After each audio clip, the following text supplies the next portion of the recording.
Dale, Para que no pasa dame un nada. segundo, ya Sí, estoy sí, sí, no lista pasa ahora. nada. Una Ya, prueba.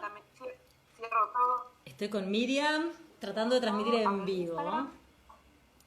Yo ya estoy, así que te espero. A ver, La tengo a Miriam en la dale, compu, a ver espérame si la un puedo meter en segundo. el celu. Que no. Directo, ahí está, estamos a dos. Ahí te estoy viendo, ahora invítame y ya, Dale. a ver, Ahí enviar. atrás. Ah, bueno, si no te invito yo. Ah, Tenemos no, ser. Se ve, hoy fluye mejor. Pareciera que anda bien. A ver si me tenemos más parece suerte que sí. que ayer. Ayer fue una tragedia. Bueno, ayer, No, pero ayer me decía una colega de acá, Divino, te ¿me corto ves? acá. Ahí ¿te está. ves? Sí, te veo en los dos canales ahora. Dale, ahora cortame de ahí, cortame del Jitsi y cualquier Dale. cosa volvemos a comunicarnos con el Jitsi, ¿te parece? Perfecto, bueno, dale, corto. Nos quedamos Dale, en Instagram, dale, sí, nos ¿no? quedamos en Instagram. Sí, sí, sí, Bueno, sí, sí. genial. Bueno, ya está, empecemos, no importa que sea más temprano, total, cuando Dale. lleguen, largamos la Creo que parte no más, me me olvido. guardo lo más lindo para después. Dale, dale. Che, ay, qué lindo, te Genial. ves re bien hoy, mucho mejor que la compu. Te Ayer veo me, ni... ¿en serio? Más nítido, Sí, me es ves que impecable. mejor la cámara. Ah, sí, no, Debe ahora ser sí te eso. veo todos los rasgos, todo, no te veía nada ayer, era una nube así, turbia. El Contame, problema es Miriam. que me decía una colega de acá de Mar del Plata que ayer hubo problemas con el Instagram en Mar del Plata. No sé si fue con el Instagram en todos lados, pero acá no se podían conectar. Y bueno, supongo que habrá sido la reverberancia de eso también lo que Sí, impidió que sí. nos pudiéramos conectar nosotras. Sí, yo muchas veces creo que tiene momentos de colapso y bueno, en esos momentos no funciona nada. Pero bueno, ahora empezamos y esto ya parece que está funcionando bien. Nunca se me cortó después a mí un vivo, una vez que empieza. Así que, Perfecto, dale. bueno, contame, tengo una duda que es no académica, pero ¿cómo es Mar del Plata en invierno? Porque vos sos de Mar del Plata y ahora estamos en frío. Mar del Plata en invierno es hermosa. Mar del Plata en invierno es mágica. Mar del Plata en invierno tiene el sonido de las hojas y el sonido del mar y no el sonido de la gente y el bullicio. Mar del Plata en invierno lo que tiene es que como es una geografía muy bella, que tenés mar, tenés sierra, tenés muchos espacios al aire libre como para recorrer caminando. Entonces es una ciudad que en verano y en invierno es muy, muy deportista. Y lo que tiene el invierno marplatense es que te lleva a la introspección, porque hay muchos días muy grises, de Ah, mucha neblina. Entonces, cuando llegas a tu casa, te da ganas de sentarte a mirar la tele, una serie, leer algo, y no te, a mí, tal vez con mis 52 años, no me dan ganas de volver a salir, y está buenísimo que suceda esto. Ahora, en estos tiempos de distanciamiento y de aislamiento, extraño mucho salir a caminar y ver el mar. Pero, digamos, Mar del Plata es mágica en invierno. Mar del Plata, salir a caminar por las callecitas de los barrios en invierno tiene algo, un sonido que no lo encontrás en otras ciudades. Tal vez en Gualeguaychú sí, pero no lo encontrás en Buenos Aires, no lo encontrás en La Plata, no lo encontrás en Córdoba, porque tiene el sonido de la tranquilidad, de lo que se tranquiliza, se apacigua. Es muy hermosa Mar del Plata en invierno. y a ver si te pasa parecido a nosotros. En verano, ¿sentís que el turista te roba un poquito la ciudad? Mucho, no un poquito, no, mucho. Me Mucho, van ¿no? a odiar todos los licenciados en turismo. Me van a odiar. Pero sí, mucho. Nosotros caminamos, tenemos la suerte, la enorme suerte de caminar 8 cuadras y estar en la playa. Entonces a veces salimos con mi familia a pasear al perro y vamos hasta la playa caminando y la playa está para nosotros y decimos, es nuestra playa. Y en el verano llegamos a nuestra playa que ya no es más nuestra, es de todes. Y de todes es de muchos. Entonces querés encontrar un huequito, decir, ay, mi lugar en el mundo que era este espacio. Pero bueno, también es cierto que lo bueno del turismo en Mar del Plata es que reactiva mucho, que muchos negocios viven del turismo y que realmente es muy necesario. Y por otro lado, la convierte a Mar del Plata como ciudad turística en una ciudad también con mucha diversidad cultural. Y eso está bueno. Ah, qué lindo, eso me encanta. Yo soy fan de Mar del Plata, me queda un poco lejos, pero me gusta mucho. ¿Y sabes lo que más me gusta de Mar del Plata? No me vas a creer. Los sacramentos, un sándwich que es como una Sí, media luna. factura gigante de Eso, jamón y queso. por favor, si alguna vez voy a Mar del Plata, te contacto porque quiero conseguir y me conseguís sacramentos para comer. Carola, te venís a Mar del Plata cuando quieras. Estás re que te invitada. Además, no es tan lejos. No, Gualeguaychú y Mar del Plata no están lejos. Tenemos que hacer la vía a Buenos Aires, ese es el único problema de la ruta, pero no es tan lejos. Buenísimo. Bueno, La te Retata cuento. tiene sacramentos ricos, pero también tiene churros muy ricos. Ah, bueno, vamos a probar los churros también. Acá tenemos churros ricos. Acá venden churros en la playa. Excelente. Claro. Yo digo Bueno, playa, un papelón. Nuestra playa es un río marrón, no, angostito así. Esa es nuestra playa. pero es una playa. Es una playa. Yo pienso en vos, tenés la Bristol ahí, no es lo mismo, pero bueno. Bueno, Miriam, te cuento, yo sobre todo en la conclusión de mi tesis, aproveché muchísimo tu libro Conmovidos por las tecnologías, ¿no? Que viene relacionado con un montón de investigaciones que vos estás haciendo, ¿no? Sí. Y te pregunto, con respecto a esto de los docentes conmovidos, vos creo que es lo mismo, hablabas de tres categorías que surgieron de la investigación: docentes vanguardistas, docentes resistentes y en el medio los críticos, ¿no? Sí. ¿Cómo, y después que el público puede profundizar en esas categorías, ¿no? Pero ¿cómo sentís vos que están tomándose esto de la pandemia cada uno de estos tres tipos de docentes? ¿Cómo la estarán viviendo? Bueno, es una pregunta muy interesante. Primero porque finalmente están todos conmovidos por Sí. estas tecnologías. Y hubo una dimensión de la subjetividad se constituye como con atravesamientos de experiencias que fue inevitable, fue ineludible. En este contexto de la pandemia no había manera, no hubo manera, no hay manera de esquivar al uso de las tecnologías. Entonces, el impacto en la subjetividad de todos estos docentes fue diferente. Los docentes, estos son intuiciones, porque en realidad la pandemia está aconteciendo y el aislamiento está aconteciendo. Entonces, yo podría pensar que en estas tres categorías, que fueron producto de una investigación de un montón de años, hoy podríamos seguir manteniéndolas, solo que los docentes resistentes, por más resistentes que sean, necesariamente deben utilizarlas. Y ahí lo que va a variar en cada una de estas tres categorías, que son siempre, las categorías siempre son como una estructura que nunca se da pura, pero supongamos, lo que va a variar en estas tres categorías es el tipo de propuesta didáctica que hagan estos docentes. Es decir, un docente resistente le va a mandar PDFs a los estudiantes y va a hacer lo más sencillo posible para sí mismo. Entonces va a utilizar la menor cantidad de recursos, va a utilizar seguramente el mail o va a armar un PDF con todos los materiales, con guías de lectura y va a pedirle a los estudiantes que a la vuelta de un correo respondan. Esto sería una práctica que existe hoy de un perfil de docentes, que yo no sé si son los viejos resistentes, pero bueno, podríamos pensar que a lo mejor están en esa línea. Después tenemos los otros docentes que vos mencionabas del libro o de la investigación, que son los docentes críticos. Estos docentes son los que hoy sí están preocupados por los procesos de aprendizaje de nuestros estudiantes y están poniendo en el centro el pensamiento. Y están tratando de utilizar recursos novedosos, o por lo menos novedosos para sí, eh, incorporándolos a las clases. Por ejemplo, hoy muchos docentes de estos que te digo críticos utilizan el Genially, utilizan el Padlet, utilizan no sé, se graban, utilizan videos, el Powtoon, el famoso Powtoon que te permite grabar videos cortitos con explicaciones breves y significativas. Entonces, en ese punto, los docentes críticos lo que hacen hoy es, de manera autodidacta, apropiarse de estas nuevas tecnologías y utilizarlas en la línea de producir aprendizajes poderosos, genuinos, intensos, perdurables, etc. Y los docentes vanguardistas son estos docentes que siguen rompiendo con todo lo que nosotros podemos imaginar. O sea, son esos docentes que nosotros vemos, muchos de nosotros podemos llegar a ser innovadores o críticos, muy poquitos son los vanguardistas, esos que van marcando el ritmo y van marcando el paso.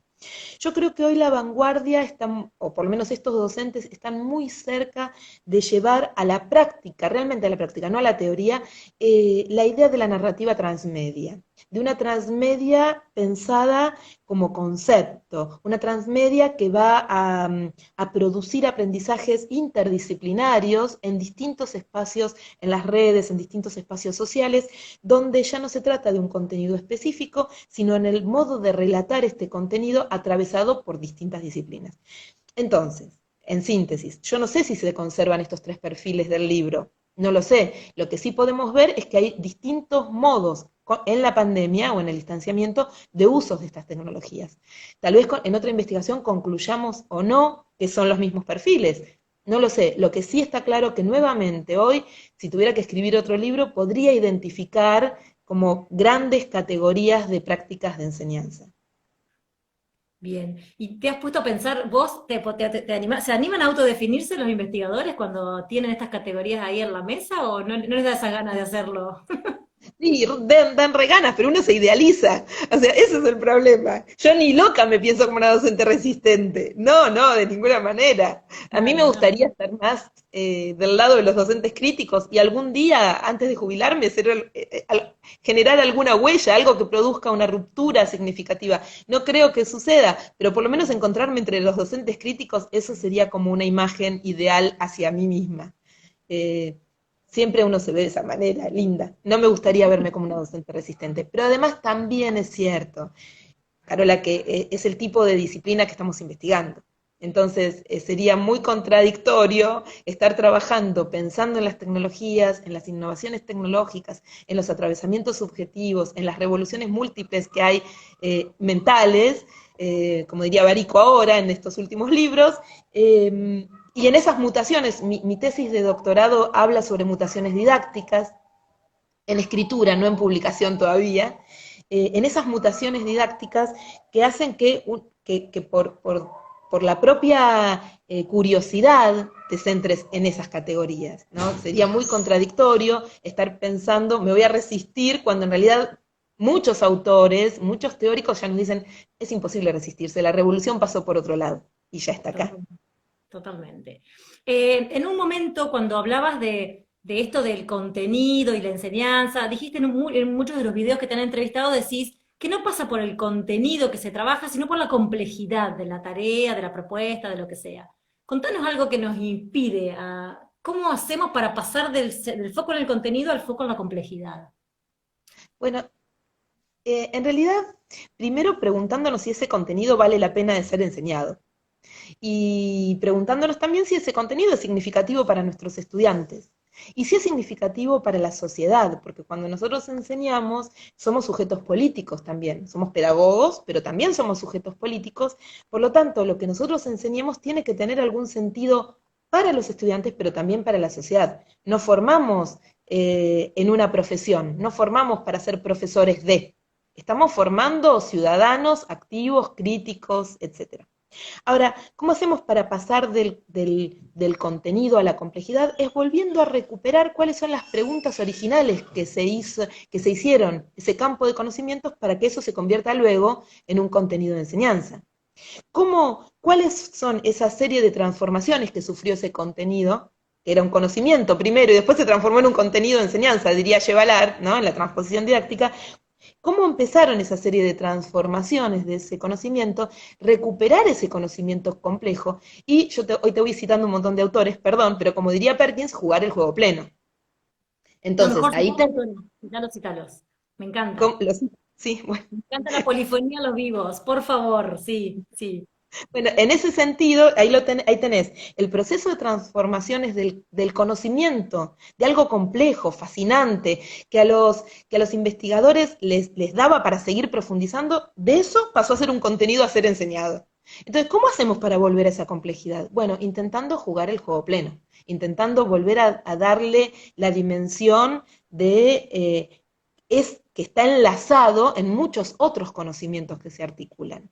Hoy podríamos pensar que podemos jugar el juego pleno volvemos a la transmedia, a través de las redes sociales, a través de preguntas, a través de las voces de autores, a través del intento de resolución de un problema. O sea, hay maneras de corrernos del contenido. No importa, tal vez, la fecha de la Revolución Francesa. Va a importar cuando nuestros estudiantes recuerden que esa fecha fue significativa en un conjunto de acontecimientos complejos, en ese momento complejo que dio por resultado esto, en este momento. Porque ahí tenemos, por ejemplo, para seguir con el ejemplo, la dimensión histórica, porque es importante retener ciertas fechas, porque en esa dimensión histórica no es una línea de tiempo, hay complejidades que se van cruzando. Igual a mí Apasionante. me parece muy interesante en esta pregunta recuperar, ya que te parece bien que incorporé los autores, recuperar algo que decía Bachelard, que es esto que me lleva a pensar siempre que hay que volver a la complejidad. Y Bachelard decía, no lo estoy simplificando, no comprendo cómo los científicos no comprenden que no se comprenda. Parece un trabalenguas, pero no es un trabalenguas. Lo voy a repetir. Dice algo así como, no entiendo cómo es que los científicos, es decir, aquellas personas que tienen que se dedican a investigar, que no entienden el mundo, por eso se dedican a la ciencia, no comprenden que no se comprenda. Y esta es la primera pregunta que nos tenemos que hacer nosotros como docentes cuando decimos, no entiendo cómo no me entienden. ¿Cómo?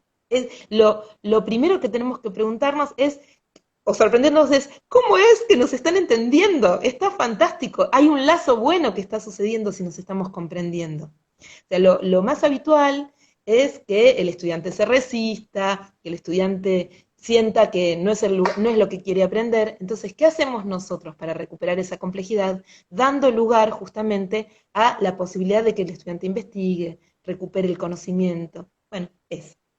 Que lo viva un poquito más real, ¿no? No tan recortado para la enseñanza. Claro, exactamente. Em, ¿Cómo hacemos? ¿Cómo podemos hacer para conmover a los que no están conmovidos? Y ahí vi pasar un par de comentarios. Alguien puso zona de confort recién en los comentarios, alguien puso que lo tradicional persiste. Viene por todo este lado, ¿no? ¿Cómo hacemos para conmover? Porque ese es el título de tu libro y es el eje más importante que a mí me atravesó para mi trabajo, ¿no? Docentes conmovidos, que son los que hacen un uso de la tecnología lindo, ¿no? ¿Y cómo hacemos para conmoverlos a los que por ahí, a nosotros, por ejemplo, como formador de formadores? ¿Yo cómo hago para conmover a mis estudiantes para que sean docentes conmovidos? Primero, yo creo que eh, primero, la primera cuestión que a mí me despierta tu pregunta es justamente esta, ¿no? Preguntar, o sea, preguntarles qué sentidos tienen lo que están haciendo y si el modo en el que lo están haciendo es el mejor posible. Y si el modo en el que ellos están construyendo sus prácticas de enseñanza son aquellas que les resultan potentes como espacio de aprendizaje a los estudiantes. Eh, Esto es una conmoción muy fuerte porque la respuesta a eso te puede llevar a, por un lado, a que reformulen sus prácticas, a que digan, efectivamente, lo que estoy haciendo, ahora te voy a contar un ejemplo, lo que estoy haciendo es repetirme o repetir a mis maestros, o puede llegar a esto, y entonces hay un proceso crítico, y notás cómo ese espacio de subjetividad está permeable a los cambios, pero también puede ser que encuentres docentes que frente a esa pregunta se creen, ¿no? Un espacio como de muro, se amurallen y digan, no, esto es así como debe ser enseñado. Entonces, conmover no se puede conmover en el vacío. Tenés, si pensamos en conmover a docentes, tenemos que conmover a este docente o a este grupo de docentes situados. O sea, no hay una receta para conmover a todos y seguramente tampoco lo vamos a hacer. Lo que creo que es lo más vibrante, lo más conmovedor es cuando uno le pregunta al docente por qué estás haciéndolo de esta manera. ¿No lo podríamos hacer de otra?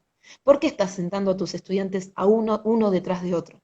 ¿Por qué los estás silenciando? ¿Por qué la única manera que tenés para dialogar con tus estudiantes es por turnos? Digo, hay preguntas que creo que hay que empezar a construir que interpelen a las prácticas de los docentes. Esa es la única manera que creo que podemos conmover sus prácticas. Pero también, siendo realistas, no vamos a llegar a todos.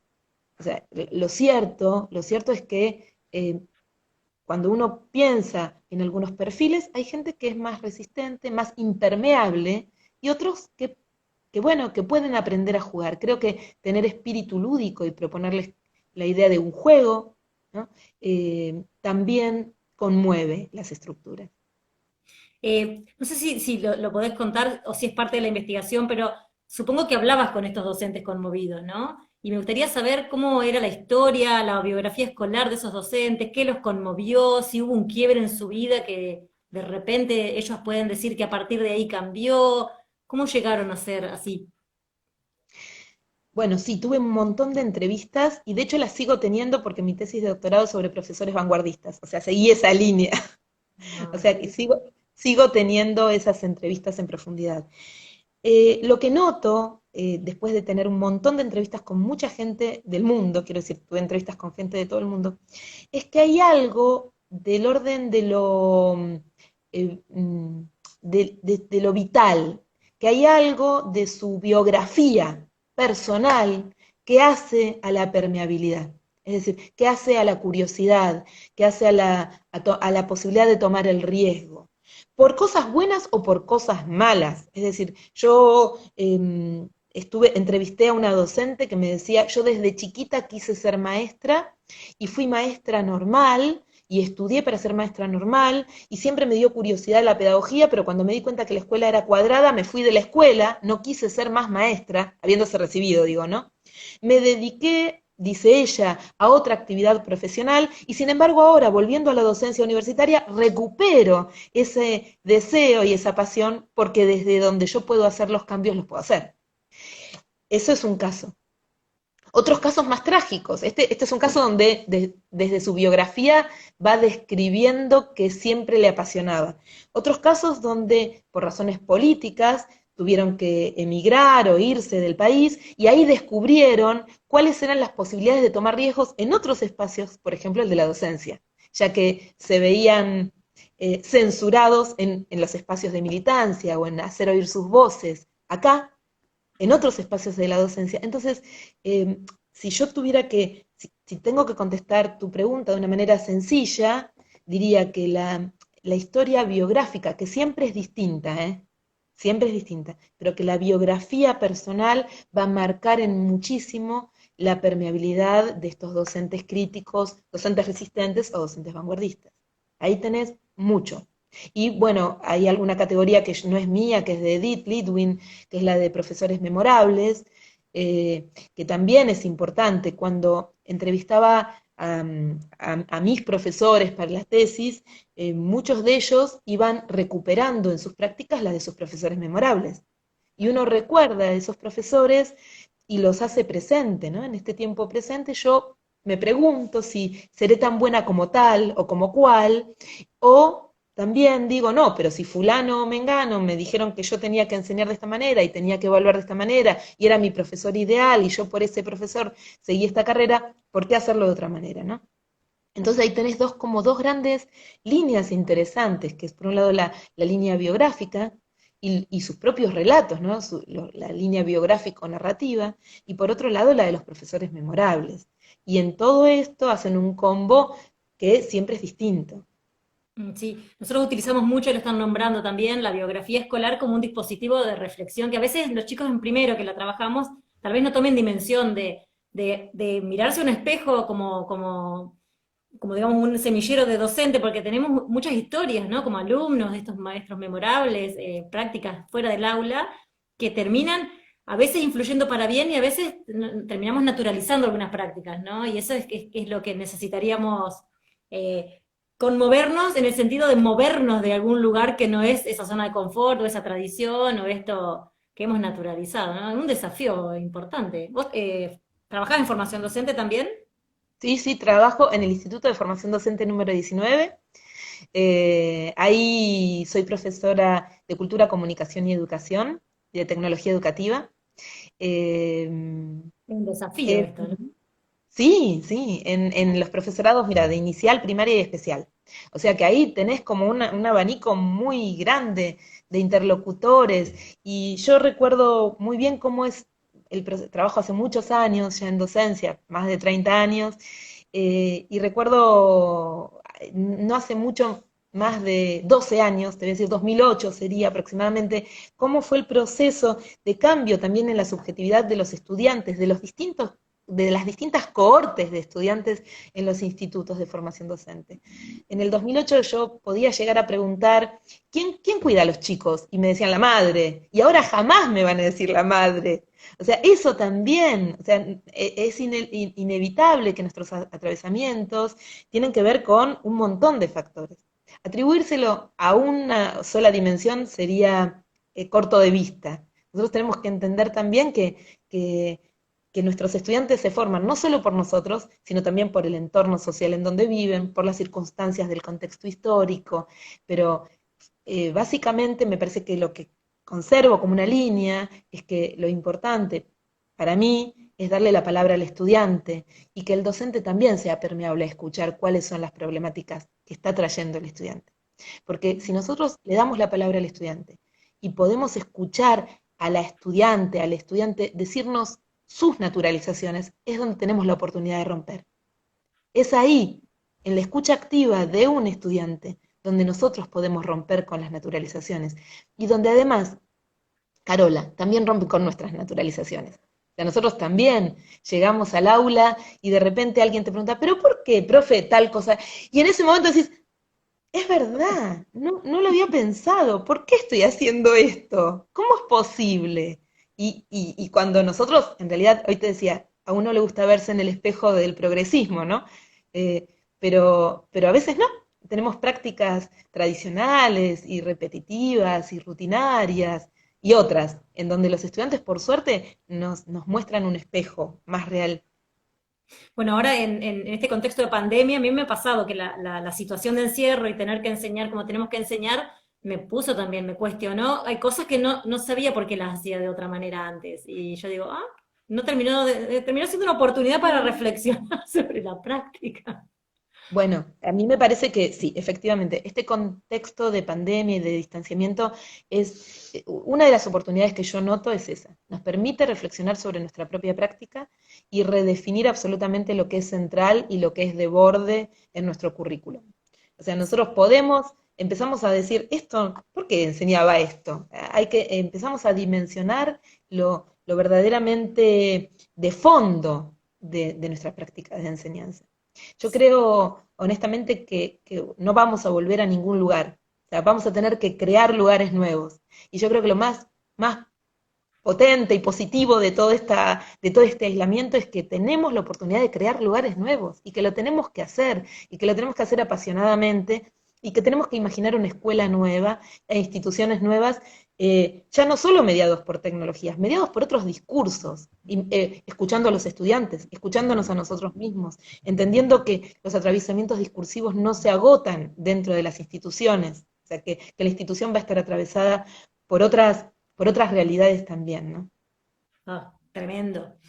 En una entrevista te preguntaban que los docentes, ellos decían que los docentes necesitaban más capacitación, ¿sí? Estamos hablando de otra época, previa a toda esta locura que nos está pasando.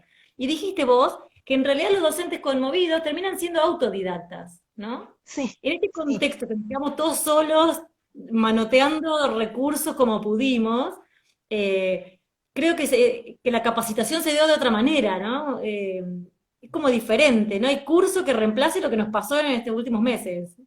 No, es cierto, pero quiero decir algo que no dije en ese momento, no sé en qué entrevista, pero quiero decir algo que me parece que también es una construcción.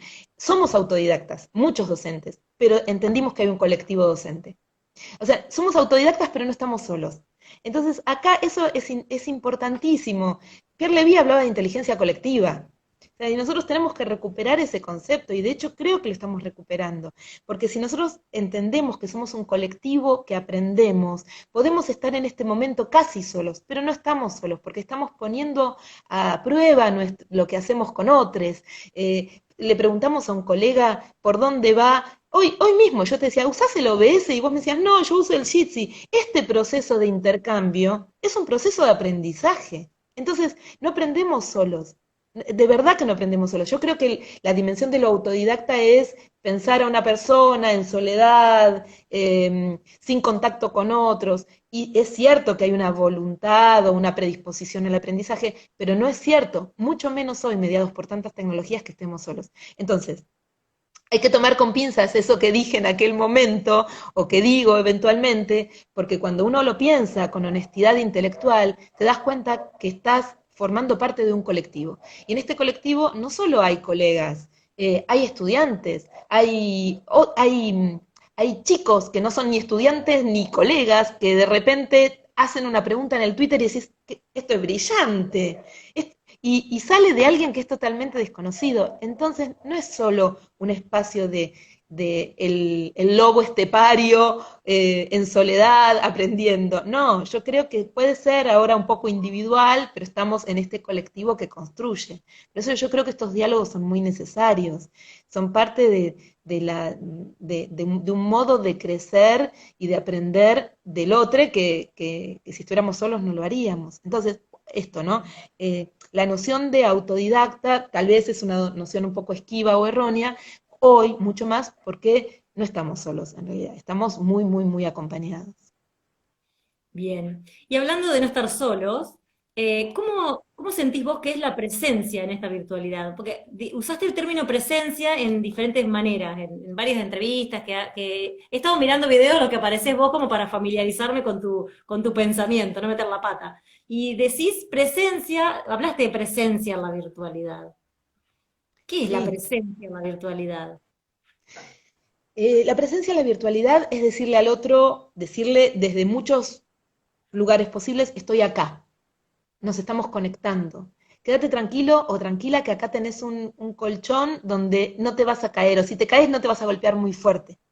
La presencia es mantener el vínculo pedagógico. La presencia es escribir y hacer buenas retroalimentaciones cuando estamos evaluando. La presencia es contestar un mail cuando nos lo mandan. La presencia es conectarte a una cámara si lo que se necesita es eso. Hay estudiantes, no sé si te contesté la pregunta, digo, la presencia no es estar físicamente, la Sí, presencia es una palabra a veces, es dar cuenta de que registramos al otro en su heterogeneidad.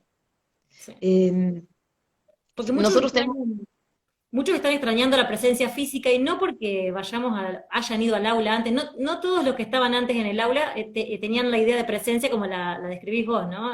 Prefiero esto y no estar en un aula que soy un número, que un profe me habla, que no me conoce, etcétera, ¿no? los chicos, en realidad yo pienso en mis hijos, que a veces se levantan y dicen, ah, esto del Zoom es un embole, yo prefiero estar en la escuela. O sea, prefieren estar en la escuela, te lo dicen claramente. Porque hay otras instancias de socialización también en la escuela, porque hay otras rutinas, porque Jackson ya habló de eso, porque la vida en las aulas también tiene algo poderoso. Pero lo cierto es que ese es un tipo de presencia y este es otro estilo de presencia. Pero ambas son, lo que marcan es un vínculo afectivo. O sea, ¿por qué quieren estar en la escuela? Porque hay amigos. ¿Por qué Amigos. quieren estar en... Claro. ¿Por qué quieren estar en la escuela? ¿Por los profesores? No. O sea, quieren estar en la escuela porque hay otras cosas que pasan que son las del vínculo afectivo. Entonces yo creo que la presencia se va a sostener en tanto podamos sostener estos vínculos afectivos también.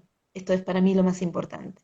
Sí, totalmente, totalmente. Si Tonucci lo dijo en su entrevista con Trota, le falta la escuela porque le faltan los amigos, no la clase presencial del profe. Obviamente, Eso no claro. extraño. ¿Por qué quieren ir a la escuela? Porque quieren estar peleándose con sus amigos, porque incluso así pueden chatear, pero no es lo mismo. O sea, el contacto físico también, pensemos en adolescentes, no pensemos en personas de más de 50 años, ¿no? Pensemos en adolescentes.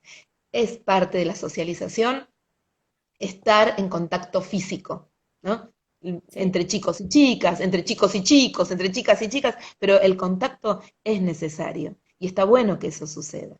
Si Hoy estamos todos tenemos, en la juntada. Yo extraño la juntada más que el aula. La juntada con claro, amigos, eso. claro, exactamente.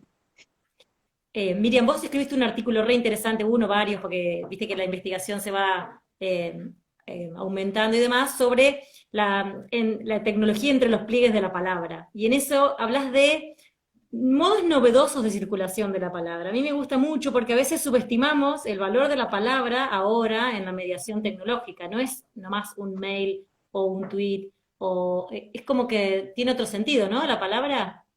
Obviamente. Sí, ese artículo lo escribí hace unos años atrás, no sé si dos o tres, cuando se habían puesto de moda los Pokémones. Y me acuerdo que, me acuerdo que empecé el artículo escribiendo sobre los Pokémones y cuando me pidieron el artículo para la revista, yo le dije, bueno, yo te estoy mandando esto, aunque hable de Pokémones, tiene que ver con tecnología. Porque ahí está, ahora vuelvo por un segundo a tu pregunta anterior. También en el Pokémon, en ese jueguito, había una presencia ausente ¿no? Uno podía encontrar Pokémones en lugares donde aparentemente no estaban. De ahí mi inspiración por entre los pliegues de la palabra. Yo creo que los modos de comunicación hoy no son solo verbales, que hoy son fuertemente audiovisuales, que la palabra está en una imagen, que nuestra obligación como docentes también es formar a nuestros estudiantes a leer críticamente estas imágenes y todos los medios audiovisuales. Hoy hay muchísima disponibilidad, está totalmente disponible cualquier recurso tecnológico, pero me parece que es fundamental entender que la palabra no es solamente un acto verbal, consciente y voluntario, sino que la palabra, para decirlo metafóricamente, es aquello que te permite comunicarte. Y uno se puede comunicar a través de un montón de medios. Te puedes comunicar a través de los gestos, que no implica una palabra. Te puedes comunicar a través de una intervención, una representación, una foto, una imagen, un collage, no sé, una composición. Eso también es la palabra. Y eso también es la palabra de los jóvenes. Por algo ahora, bueno, sigo nombrándote autores, Escolar y otros, o Pisitelli, van a hablar de un joven prosumidor, y Marcelo Urresti también, en esta mezcla en este híbrido entre productor y consumidor. Si nuestros estudiantes son prosumidores, nosotros como docentes deberíamos serlo también. Deberíamos convertirnos en genuinos prosumidores. Y eso también es nuestra palabra, ¿no? O sea, es que a mí como profe de inglés me cuesta mucho que comprendan, porque ellos pareciera que lo comprenden, pero no sé si tan en profundidad, que cuando enseñamos un idioma, lo que importa es esto, o sea, entender la comunicación que va mucho más allá de nuestro caso, siempre luchamos con esto de la gramática, la no gramática, el verbo to be, que es tan popular, y que por ahí a veces ni siquiera es relevante porque la comunicación pasa por otro lado, ¿no? Y si los chicos se van a comunicar, ¿qué hacemos con todas estas alfabetizaciones múltiples que surgen con las tecnologías, ¿no? Mirá Y qué que son... interesante lo que decís. Hace muchos años, cuando mi inglés aún era peor que ahora, tuve la suerte, la dicha, la oportunidad de viajar por Europa, como mochilera, ¿eh? Entonces me fui a hostels y ahí conocí un montón de gente. Y era muy gracioso, porque yo me comunicaba, hablando en inglés, con gente que hablaba en inglés, pero que eran chinos, coreanos, no sé, de cualquier lugar del mundo. Y no nos importaba la gramática, lo que nos importaba era comunicarnos. Entonces, tal vez el problema central, y esto no es solamente para la enseñanza de la lengua extranjera, sino en general, es volver a recuperar el desafío de la significatividad de la enseñanza de eso. ¿Por qué estamos enseñando inglés? ¿Para que aprendan el verbo to be o para que puedan comunicarse con otro? Si nuestra intención es que su aprendizaje de la lengua extranjera es una cuestión académica o de escritura académica, es una línea. Pero si estamos en el colegio secundario, no es la escritura académica a donde estamos apuntando. Estamos apuntando, digo, para seguir con el tema de la enseñanza de una lengua extranjera, pero esto puede ser extensivo a las matemáticas, a las ciencias sociales, a la filosofía. O sea, nosotros no estamos formando a futuros filósofos en quinto o sexto año que tengan que saber Hegel o Heidegger a la perfección. Estamos formando en quinto y sexto año de la escuela secundaria a chicos que piensen desde la filosofía. O sea, que en el caso del inglés, que puedan desenvolverse entendiendo el contexto de sus palabras y de su intencionalidad. En el caso de las ciencias sociales es lo mismo, ¿no? Todo, en la matemática también. Por lo Totalmente. tanto, el tema vos decías, de la comunicación, no se agota en la palabra. ¿Cómo hacía para entenderme con la chica, recuerdo perfectamente, con la coreana que apenas hablaba inglés y yo también apenas hablaba inglés? ¿Cómo hicimos para entendernos? Y sin embargo nos entendimos. Los gestos, los modos, los tonos, los matices, todo eso también comunica. Y en ese momento no había, de verdad que no había, no había la tecnología que hay hoy, nadie tenía un celular. No teníamos, como te contaba hace un ratito en otra conversación aparte, no teníamos el traductor en el celular que me permitiera hablar en danés, o sea, a mí en español y a la danesa en danés y entendernos. Hacíamos lo posible. Sí, eso es mágico, mágico. Bueno, contame como para ir cerrando, contame una experiencia de la que estás muy orgullosa, si querés como docente o de la investigación, en la que haya habido tecnología y que te pareció maravillosa, no sé, por la forma en que se desarrolló, por el impacto en los chicos, por una práctica memorable, digamos, que tengas para Eh, compartir. A ver. ¿Te puedo nombrar dos en dos No, contextos sí, distintos? mejor, mejor. Participar Eh, de todos ejemplos de ya- prácticas memorables. Soy breve, soy breve. Ambas son memorables para mí. O sea, no sé si fueron. La primera fue, vuelvo al año 2006, 2007 aproximadamente, donde yo estaba en el Instituto 19 dando una materia que se llama Tecnología Educativa. Y en esa materia yo les pedí que por favor utilizaran recursos tecnológicos. Y les resultaba muy difícil en ese momento ni siquiera usar el PowerPoint en el instituto. Entonces, para mí fue memorable el esfuerzo que hicieron esas docentes en formación para poder entender y captar la significatividad de incorporar la tecnología como parte de un lenguaje cotidiano en el aula. Entonces, esto fue el PowerPoint. Te estoy hablando de hace 12, 13 años atrás, no más, y sin embargo fue una gran revolución. O sea, hoy algunas estudiantes me escriben y me dicen, qué suerte que nos enseñaste a hacer eso en aquel momento. Y si querés, volvemos a la teoría, generó un residuo cognitivo potente. Eso fue muy fuerte. Y la segunda cuestión es mucho más contemporánea, de la que me estoy sintiendo orgullosa hoy, que es la materia de didáctica general. En didáctica general, nosotros estamos trabajando en la Universidad Nacional de Mar del Plata, estamos trabajando a través de las narrativas transmedia en didáctica general. Entonces, hoy no hay una clase teórica, una problematización acerca de un conocimiento particular que tiene que ver con el campo de la didáctica, desde donde nosotros hacemos envíos y enlaces a muchas distintas plataformas desde donde nuestros estudiantes van construyendo conocimientos y que culminó en esta primera etapa, esto va a seguir por supuesto en el cuatrimestre, pero que en esta primera etapa culminó con que nuestros estudiantes armaron una clase con narrativa transmedia. Entonces, de eso realmente me siento orgullosa y para mí es memorable. Para mí es algo que va a quedar, y vos me preguntaste usando tecnologías, porque si no tengo otras, pero utilizando tecnologías. El hecho de que nuestros estudiantes pudieran apropiarse de entornos enriquecidos para pensar la enseñanza, eso ya para mí es muy, muy Contame fuerte. un ejemplo particular, cuál sería el contenido que aparece en el plan de estudios, digamos, y cómo fueron integrando estas plataformas que nombrás. Bueno, te voy a decir un contenido, pero te Sí. puedo, por ejemplo, el tema de la evaluación. Entonces, uno de los temas que tuvimos que trabajar fue el tema de la evaluación. ¿Cómo lo trabajamos? Empezamos trabajando con un Genially. El Genially tiene un montón de potencialidad. Desde el Genially entraban a los autores desde distintos puntos del Genially. De cada autor trabajado había un video y una referencia biográfica que los llevaba a otro link. De cada autor había vínculos de toda su bibliografía, del texto que tenían para leer obligatorio, pero también de vínculos a otros textos de ese propio autor. En evaluación, por ejemplo, armamos, dentro del Genially tenés la posibilidad de armar espacios gamers.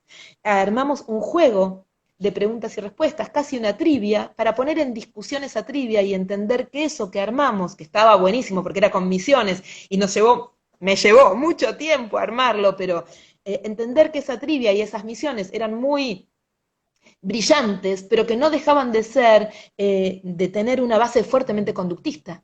Entonces, vivimos realmente a través de las tecnologías un modo de evaluación construido por ellos y por nosotros. Después, ¿qué hicieron los chicos? Armaron memes. Y es memes que tenían que ver con la evaluación. Y los publicaron en las redes sociales con un hashtag que nosotros teníamos. Te estoy contando prácticamente todo el hilo de la clase. Me Juntamos encanta, me todos los encanta. hashtags y los subimos al Facebook que tenemos dentro de la cátedra. Entonces armamos una narración de memes. Lo que hicimos es, con el hashtag lo juntamos todos y armamos una narración de memes desde donde ellos construyeron en parejas pedagógicas un video y luego intervinieron en las redes nuevamente. Entonces vos ahí tenés un proceso que empieza desde un recurso mediado por tecnología, en donde vos podés encontrar autores, voces, bibliografía, links a otros espacios, y después, en el caso de la evaluación, a través de un juego, poner en tela de juicio cómo algo que puede ser muy divertido, en realidad no está muy centrado en el pensamiento, sino más en la memoria o en la retención, y después de eso, una construcción propia de los estudiantes para volver hacia, de nuevo, a recuperar el marco teórico. Ahí te di toda una vuelta de un tema, que es el tema de la evaluación que vemos en didáctica general. Perfecto, eso es lo que quería, porque a veces pasa que cuando compartimos, ¿no? Uno no se imagina cómo lo lleva a la práctica en concreto, entonces terminamos quedando en, ay, muy lindo, pero ¿cómo lo lleva al aula? Bueno, hasta acá se puede bajar al aula, después ya es responsabilidad de cada uno encontrarle, digamos, eh, la vuelta a su propia disciplina, ¿no? Me Exactamente. dijiste, y te estoy pensando ejemplos mediados por tecnología, pero, y se te iluminó la cara, ¿qué tenés para contar sin tecnología? Bueno, un parcial Ajá. del año pasado, del cuatrimestre donde había presencialidad. Les pregunté a mis estudiantes, a través de un recurso tecnológico, que era un recurso sencillo, que es el Google Formulario, qué los inspiraba. Entonces, hice una estadística de qué cosas los inspiraban. Y me di cuenta que a la mayoría de mis estudiantes de ese momento, de ese cuatrimestre, porque esto siempre es situado, está claro, ¿no? Los inspiraban 6 cosas muy importantes, que era el mar, la poesía, la historia. Entonces, para el parcial, te voy a contar otro parcial también, armé 6 estaciones distintas, estaciones de inspiración. Y el parcial fue recorrer cada estación de inspiración tratando de recuperar el marco teórico de acuerdo a esa estación. Entonces los estudiantes seguramente, que fue lo que sucedió, iban a sentirse identificados con alguna estación. Entonces entraban al aula con todo el escenario armado, en un borde yo había puesto una computadora con un sonido de mar, en otro borde había puesto unos cuadros, recuerdo, de Magritte, y acá, en cada borde del aula, había puesto eso con lo que nuestros estudiantes se sentían inspirados, y ellos recuperaron esa inspiración para tomar el marco teórico. Y la última cosa, te lo hago breve, bueno, y ¿No? de ahí salió un parcial muy No, importante. quiero contar y aprovechar porque esto queda grabado, que quede grabado algo bueno, sin apuro. Y la otra, del año pasado también, cuando terminó Game of Thrones, fue eh, me vino bárbaro. Vi toda la serie, el domingo terminaba, el jueves teníamos el parcial, el jueves para mí es el jueves de didáctica. Y entonces, ¿qué hicimos? Y en eso yo, la verdad es que le tengo que agradecer enormemente, no solo al colectivo de los colegas que trabajan conmigo en didáctica, sino a mi marido que se quedó conmigo esa noche trabajando como hasta las 3 de la mañana. Porque, ¿qué inventamos? Inventamos carteles con las casas, como eran las casas de Game of Thrones, pero con las casas de pedagogos. Entonces tenías la casa de Comenio, la casa de Piaget, la casa de... Entonces tenías las casas con los símbolos de... No, no, salió muy lindo ese parcial, te lo cuento y me emociona. Entonces, ¿qué hacíamos? Al azar les tocaban las casas, eso sí que era totalmente al azar. Y tenían, como le tocaba la casa de Comenio, tenían que justificar en Comenio una serie de consignas. Pero después había luchas entre casas y tenían que elegir. Fue muy bueno, no, fue muy bueno. Describirlo me quedo corta. Entonces tenían que ir a buscar a las casas a las otras casas cómo podían hacer para recuperar eso que les resultaba importante para resolver el problema que les habíamos planteado. Entonces tenían que no solo quedarse con su casa, sino que ir a ver qué había producido la otra casa y poner en tensión las producciones de las dos casas. Entonces teníamos, finalmente lo que pasaba era que la excusa de las casas y cuando entraban al aula entraban con la música de Tom, la música de Game of Thrones. Cuando entran en un ambiente, no entran en el vacío. Cuando les pongo bien fuerte la música y entran con la música y ya es una situación inesperada.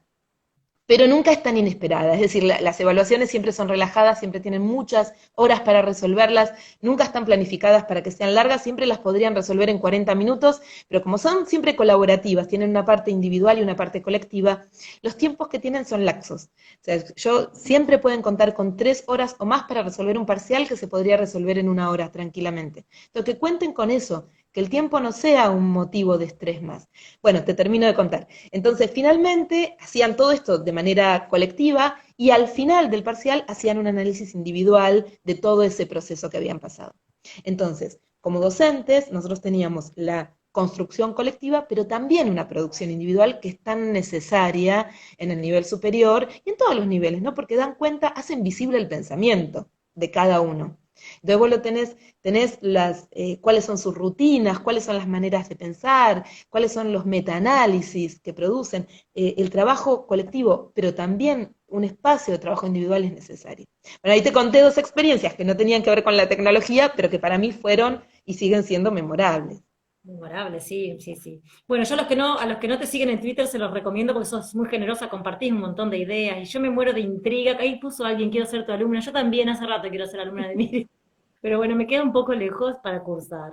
Así que bueno, a través de Twitter te invito a que sigas compartiendo generosamente la cursada porque a mí me inspira un montón de cosas tuyas, ¿sí? Linda. Gracias.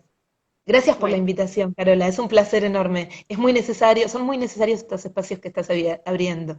Gracias. muchas gracias. No, agradezco a la gente que se copa, a la gente que mira y que viene voluntariamente, a los que me dicen que sí como vos, bueno, eso es mágico. Es el momento ideal para esto, me parece, porque en otro momento no consigo que la gente esté encerrada hablando conmigo o mirando el vivo. Es Así que esto verdad, es verdad. Es una gran oportunidad, es verdad. estamos todos de rehenes del diálogo acá. Eso es buenísimo. Por Bueno, fin. por fin. Bueno, un millón de gracias, Miriam. Seguro voy a estar en contacto con vos. Dale. Y gracias enormes por participar en esto. ¿Sí? Gracias a vos, de verdad, muchas gracias. Fue un placer enorme y muy divertido y muy enriquecedor este espacio, de verdad. Y que nos podamos divertir es muy importante. Sí, eso sí, divertirse primero. Sí, sí, sí. Bueno, muchas gracias. Un Corto y nos abrazo. vamos. Dale.